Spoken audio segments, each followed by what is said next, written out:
Hello guys, current affairs funda में आप सभी का स्वागत है। मैं हूं आपके साथ अभिषेक शर्मा और आज के इस वीडियो सेशन में हम 19 जनवरी तक के सभी इंपॉर्टेंट करंट अफेयर्स कवर करने वाले हैं। हमेशा की तरह आप इस वीडियो को अंत तक जरूर देखिएगा, आज भी आपको काफ़ी कुछ जानने के लिए मिलेगा। साथ ही गाइस, इस सेशन को शुरू करने से पहले आप सभी को बताना चाहूँगा, यदि आप हमारी daily current affairs PDF, weekly PDF, monthly PDF और हर महीने के banking and economic awareness PDF चाहते हैं तो आप करंट अफेयर्स फंडा का 1 ईयर मेंबरशिप प्लान ज्वाइन कर सकते हैं। इसमें 1 साल तक जितना भी हमारा PDF मटेरियल है वो सभी आपको प्रोवाइड कराया जाता है, उसे आप डाउनलोड कर सकते हैं और प्रिंट आउट भी निकलवा सकते हैं। तो यदि आप हमारा कोर्स बाय करना चाहते हैं तो लिंक आपको वीडियो के डिस्क्रिप्शन में और फर्स्ट कमेंट में दिया गया है। आपको बता दें, कोई भी आपका एग्ज़ाम हो जिसमें करंट अफेयर्स पूछा जाता है, चाहे वो बैंकिंग हो, SSC हो, रेलवेज़ हो या फिर स्टेट PCS हो, सभी के लिए हमारा ये PDF कोर्स यूज़फुल रहता है। तो चलिए फिर करते हैं शुरुआत इस वीडियो सेशन की। सबसे पहले आज का क्वेश्चन देख लेते हैं, इसका आंसर आपको कमेंट बॉक्स में बताना है। Who is the lieutenant governor of Delhi? Delhi के लेफ्टिनेंट गवर्नर कौन है? ऑप्शंस हैं आपके सामने, अनिल बैजल, मनोज सिन्हा, नजीब जंग या फिर विनय कुमार सक्सेना। तो आप जल्दी से इसका आंसर कर दीजिए कमेंट बॉक्स में, फिर आगे बढ़ते हैं। साथ ही करंट अफेयर्स फंडा को टेलीग्राम पर भी ज्वाइन कर लीजिए, इसी नाम से हमारा टेलीग्राम चैनल है करंट अफेयर्स फंडा। यहाँ पर डेली हम आपके लिए करंट अफेयर्स और स्टैटिक GK से संबंधित क्विज पोस्ट करते रहते हैं और कोई भी जॉब का नोटिफिकेशन आता है वो भी हम आपको वहाँ पर इन्फॉर्म कर देते हैं।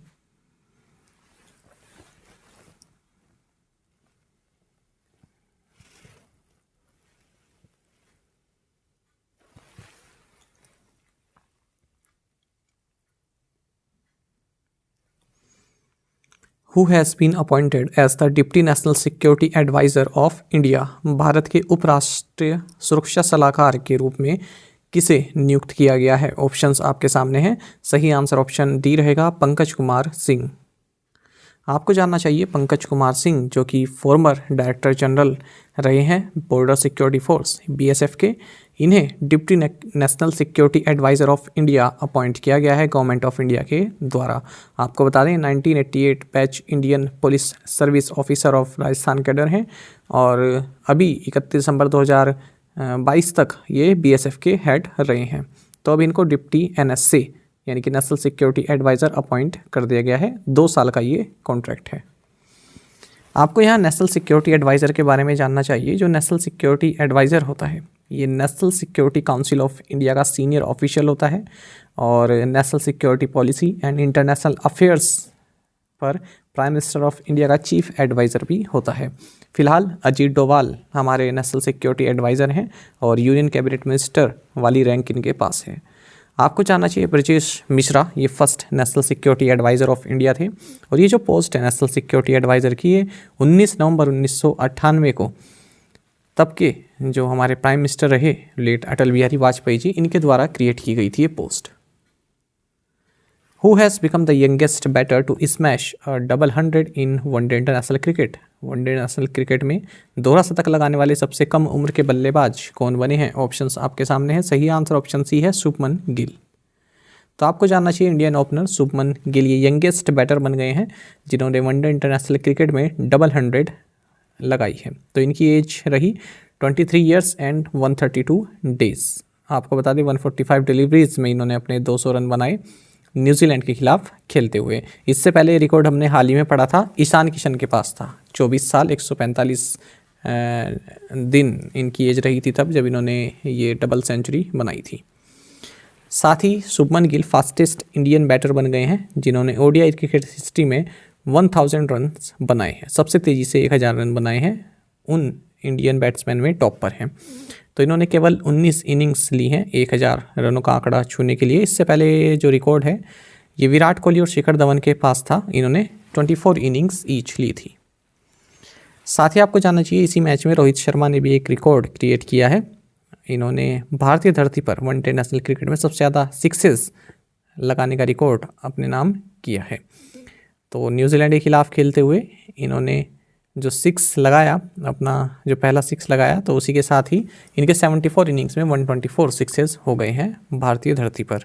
तो MS धोनी के पास रिकॉर्ड था पहले 123 वनडे इंटरनेशनल का, तो अब ये रोहित शर्मा के पास चला गया है। आपको जानना चाहिए दिसंबर 2022 के लिए इंग्लैंड के हैरी ब्रूक और ऑस्ट्रेलिया की एशले गार्डनर ये ICC players of the month चुनी गई। Which football club won Spanish super cup, किस फुटबॉल क्लब ने स्पेनिश सुपर कप जीता है? ऑप्शंस आपके सामने है। सही आंसर ऑप्शन बी रहेगा, बार्सिलोना। तो देखिए बार्सिलोना ने अपना 14th स्पेनिश सुपर कप जीता है। 3-1 की विक्ट्री इन्होंने हासिल की रियल मैड्रिड पर। आपको जानना चाहिए जो ये स्पेनिश सुपर कप है 1982 में इसकी स्थापना की गई थी। तब ये 2 टीम कंपटीशन था, लेकिन अब इसमें 4 टीम्स खेलती हैं, जो कोपा डेल रे और ला लीगा। इन इवेंट्स के जो विनर्स और रनर अप्स रहते हैं वो इस स्पेनिश सुपर कप में खेलते हैं। Which edition of men's FIH hockey world cup is being played in Odisha from 13th to 29th January 2023? 13 से 29 जनवरी 2023 तक उड़ीसा में पुरुषों के FIH हॉकी विश्व कप का कौन सा संस्करण खेला जा रहा है? ऑप्शंस आपके सामने है। सही आंसर ऑप्शन सी है, 15th। तो आपको जानना चाहिए 2023 men's FIH hockey world cup, ये 15th एडिशन है men's FIH hockey world cup का।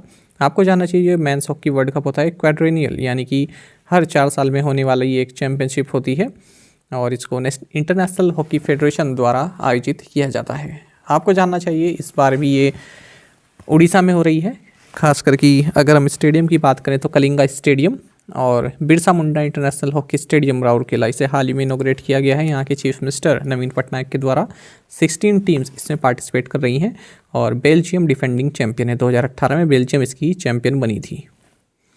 इंडियन हॉकी टीम के कोच हैं ग्राहम रेड और कैप्टन है हरमनप्रीत सिंह। आपको जानना चाहिए हाल ही में हॉकी इंडिया ने एक न्यू मेटावर्स प्रोडक्ट भी लॉन्च किया। जब ये मेंस वर्ल्ड कप शुरू होने वाला था तो इस मेटावर्स प्रोडक्ट का नाम है हॉकीवर्स। तो ये फर्स्ट नेशनल स्पोर्ट्स फेडरेशन बन गई है जिसने कोई मेटावर्स प्रोडक्ट लॉन्च किया है।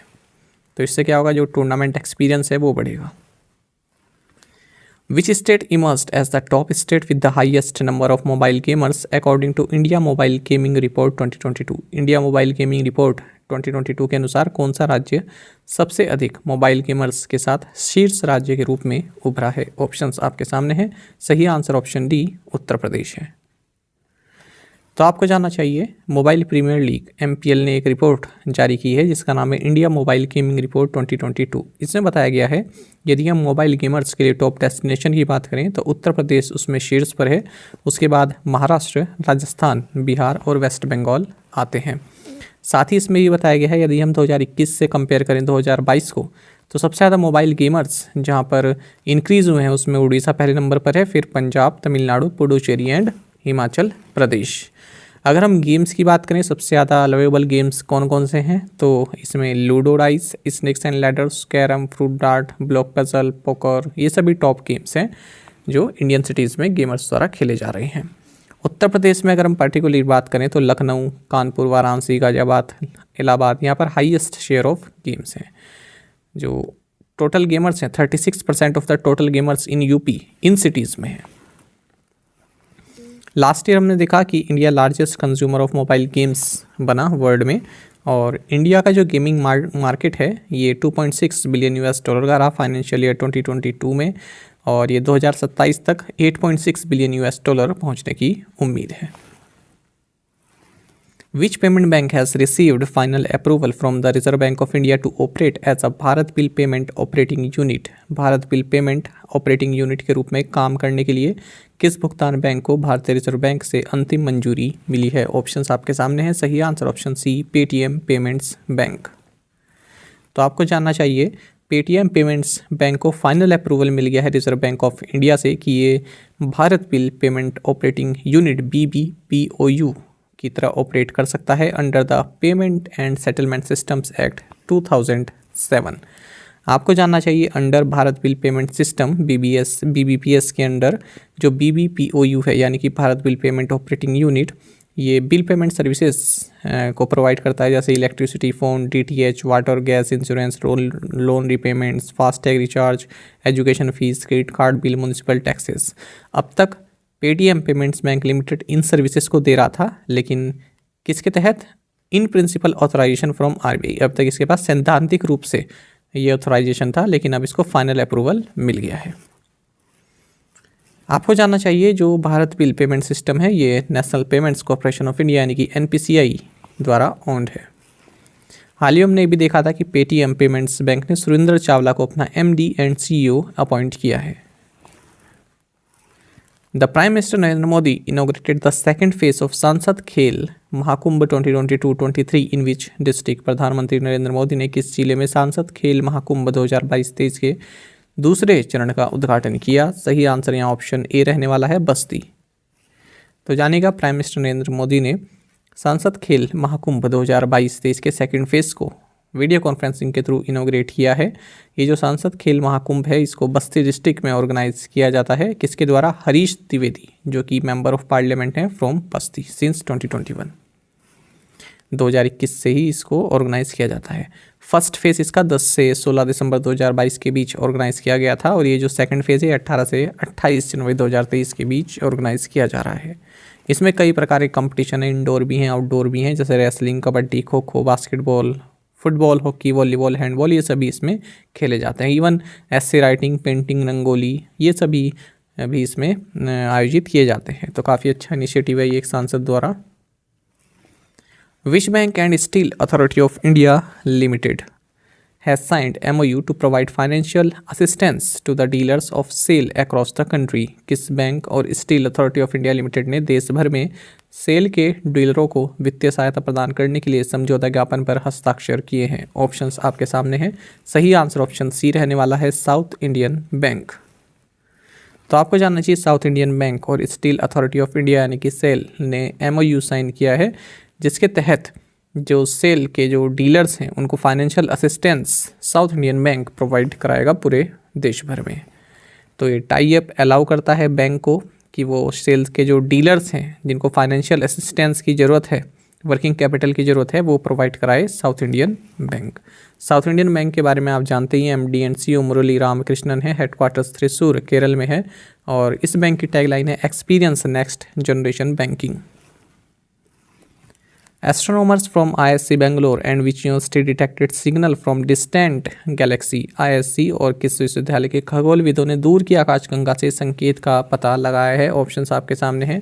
सही आंसर ऑप्शन ए रहेगा, मैकगिल यूनिवर्सिटी। तो जानिएगा, मैकगिल यूनिवर्सिटी कनाडा और Indian institute of science Bangalore के एस्ट्रोनॉमर्स ने पुणे में जो जॉइंट मिररवेव रेडियो टेलीस्कोप है GMRD, तो इसके डेटा को यूज़ करके जो एक्सट्रीमली डिस्टेंट गैलेक्सी है उसमें एटॉमिक हाइड्रोजन से जो रेडियो सिग्नल ओरिजिनेट हो रहे हैं उनके बारे में पता लगाया है। ISC ने यह भी कहा है जो astronomical distance over which the signal has been picked up is largest so far by a large margin. काफ़ी लार्ज सिग्नल्स ये प्रोवाइड हुए हैं। Who has been awarded the Gaja Capital Business Book Prize 2022 for his book Broke to Breakthrough? किनको उनकी पुस्तक broke to break through के लिए Gaja capital business book prize 2022 से सम्मानित किया गया? ऑप्शंस आपके सामने हैं। सही answer option C, Harish Damodaran. तो आपको जानना चाहिए, जर्नलिस्ट ऑथर हरीश दामोदरन की बुक है ब्रोक टू ब्रेक थ्रू। ये जो बुक है ये हटसन एग्रो एंड और जो इसके फाउंडर हैं RG चंद्रमोहन, इनके बारे में डिटेल एक जानकारी देती है ये बुक। तो इस बुक को Gaja capital business book prize 2022 दिया गया है। कौन है इसके author? Harish Damodaran. Gaja capital business book prize के बारे में बात करें तो 2019 में इसको क्रिएट किया गया था, ताकि जो इंडियन एंटरप्रेन्योर्स हैं, राइटर्स हैं, जर्नलिस्ट हैं, उनको एनकरेज किया जाए, वो अलग अलग स्टोरीज़ बताएं अपनी बुक के through. First G20 health working group meeting under India's G20 presidency begin in which city? भारत की G20 अध्यक्षता में पहली G20 स्वास्थ्य कार्य समूह की बैठक किस शहर में शुरू हुई? सही आंसर ऑप्शन डी है, तिरुवनंतपुरम। तो आपको जानना चाहिए, इंडिया की G20 प्रेसिडेंसी के तहत first G20 health working group meeting Thiruvananthapuram Kerala में शुरू हुई है। Union minister of state for health and family welfare doctor Bharati Pravin Pawar ने इस इवेंट को इनोग्रेट किया है। आपको जानना चाहिए, जो 3 डे की मीटिंग है ये 3 मेन प्रायोरिटीज़ पर बेस्ड है। पहला है health emergencies prevention, preparedness and response. दूसरा है strengthening cooperation in the pharmaceutical sector, और तीसरा है digital health innovations to aid universal health coverage. Which of the following is not the name of mission planned to Venus by ISRO, NASA और the European space agency?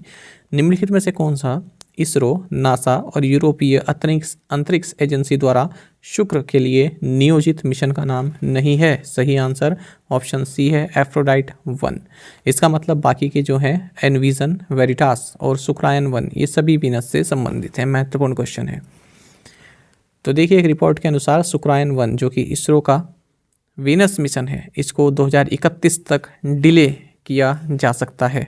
आपको बता दें ये वास्तव में दिसंबर 2024 में शेड्यूल था और इसका जो कंसेप्चुलाइज किया गया था इस मिशन को 2012 में किया गया था। और अगर हम देखें तो 2017-18 में जो डिपार्टमेंट ऑफ स्पेस है इनको बजट भी काफ़ी हैवी 23% का इंक्रीज़ हुआ, ठीक है, ताकि ये मिशन टाइम पर लॉन्च हो सके। आपको जानना चाहिए और भी जो एजेंसीज़ हैं जैसे यूएस की हैं और यूरोपियन स्पेस एजेंसीज़ हैं, ये भी वीनस मिशन प्लान कर रही है 2031 में। तो यूएस का मिशन है वेरिटास और यूरोपियन स्पेस एजेंसीज का है Envision. Which state government launch second phase of Kanti Velugu? किस राज्य सरकार ने कांति वेलुगु के दूसरे चरण का शुभारंभ किया? ऑप्शंस आपके सामने हैं। सही आंसर ऑप्शन सी है, तेलंगाना। तो आपको जानना चाहिए कांति वेलुगु जो कि वर्ल्ड का लार्जेस्ट आई स्क्रीनिंग प्रोग्राम है, इसका सेकेंड फेज तेलंगाना के चीफ मिनिस्टर के चंद्रशेखर राव द्वारा integrated district collectorate complex at Khammam में इनोग्रेट किया गया है। आपको बता दें इस कैंपेन के थ्रू, इस प्रोग्राम के थ्रू मास यानी कि काफ़ी बड़ी मात्रा में लोगों की आई स्क्रीनिंग कैंप्स लगाए जाएंगे। वहाँ पर आई स्क्रीनिंग की जाएगी सभी ग्राम पंचायत में और म्यूनिसिपल वार्ड्स में। आपको जानना चाहिए इसके तहत 100 दिन तक ये प्रोग्राम चलने वाला है और 1500 मेडिकल टीम्स इसमें सहायता देंगी। 1.5 करोड़ लोगों को टारगेट किया जा रहा है कि उनको स्क्रीन किया जाए और 55 लाख स्पेक्टिकल्स और मेडिसिन डिस्ट्रीब्यूट की जाएंगी।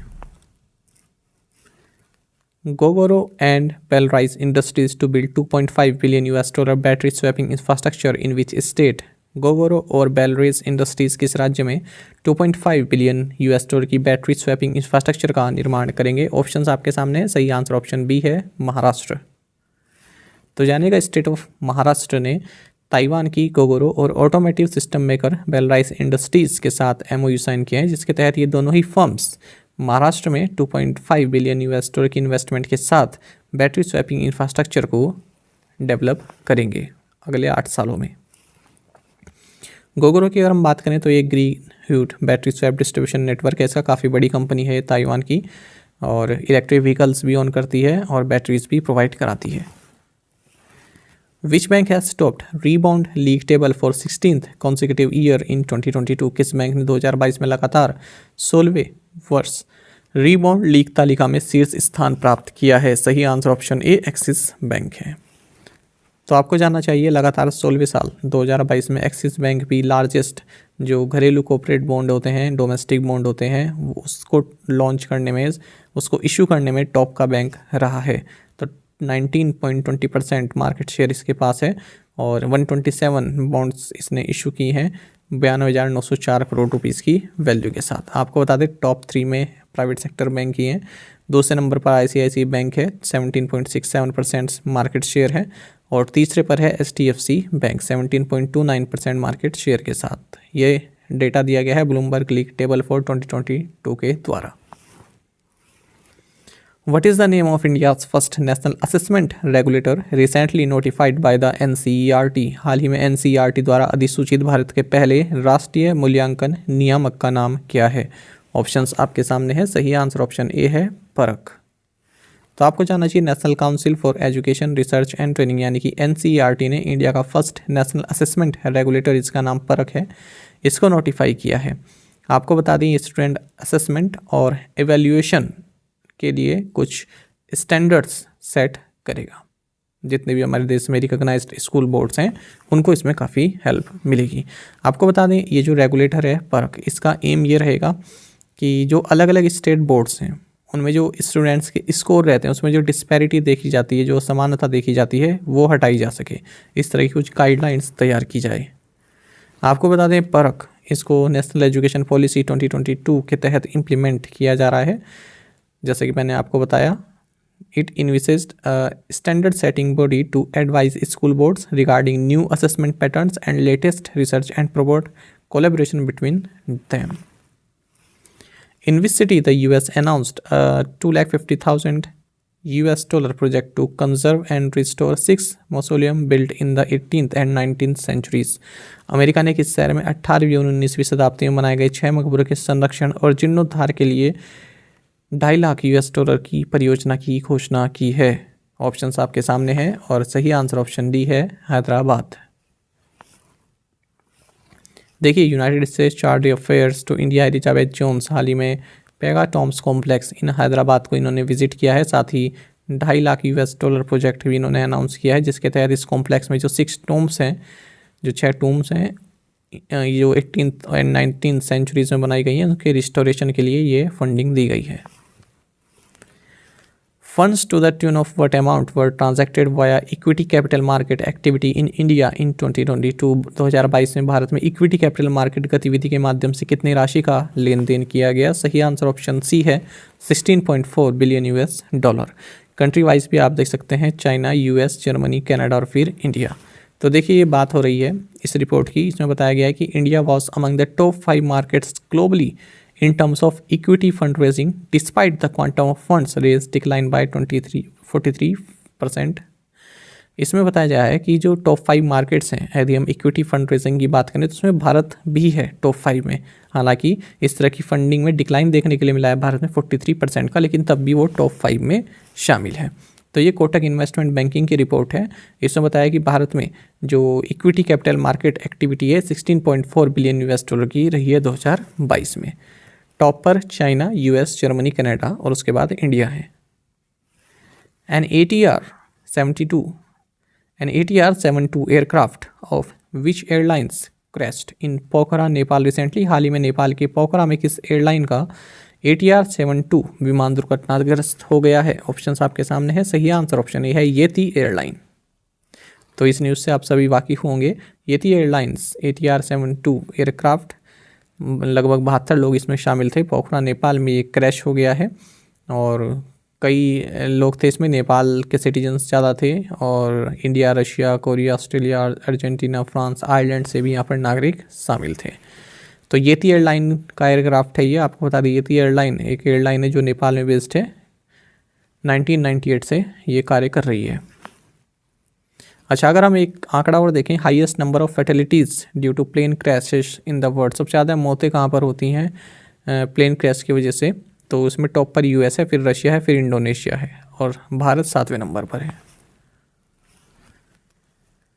नीलाकुरुचिनी in Nilgiri hills of south India blooms once every 12 years. दक्षिण भारत की नीलगिरी पहाड़ियों में नीलकुरुंजी प्रत्येक 12 वर्षों में एक बार खिलता है। Option D is the right answer.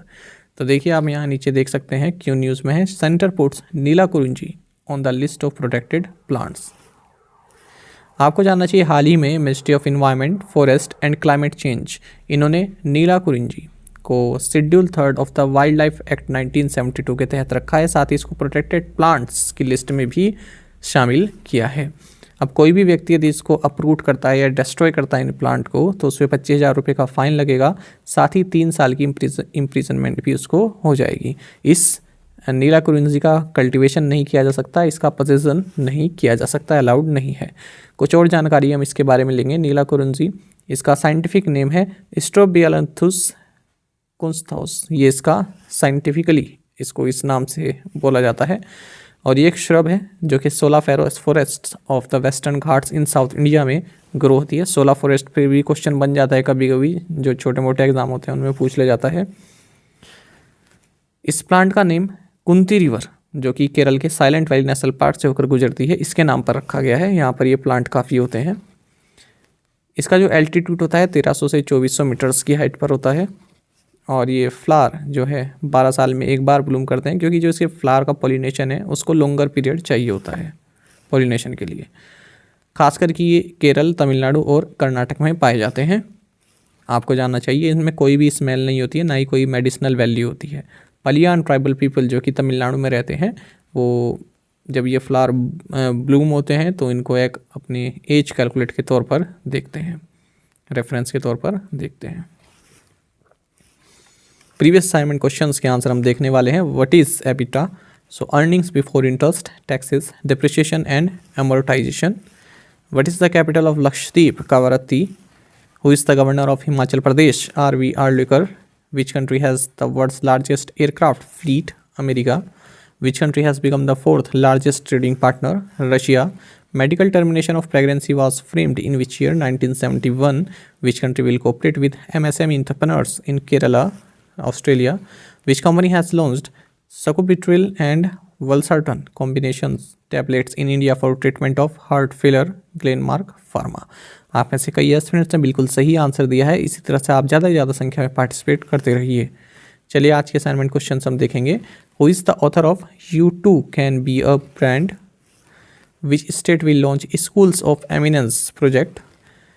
Makaravilakku is an annual festival held on Makar Sankranti at shrine of, कहाँ पर ये एनुअल फेस्टिवल बनाया जाता है मकर संक्रांति के उपलक्ष्य में, ये आपको बताना है।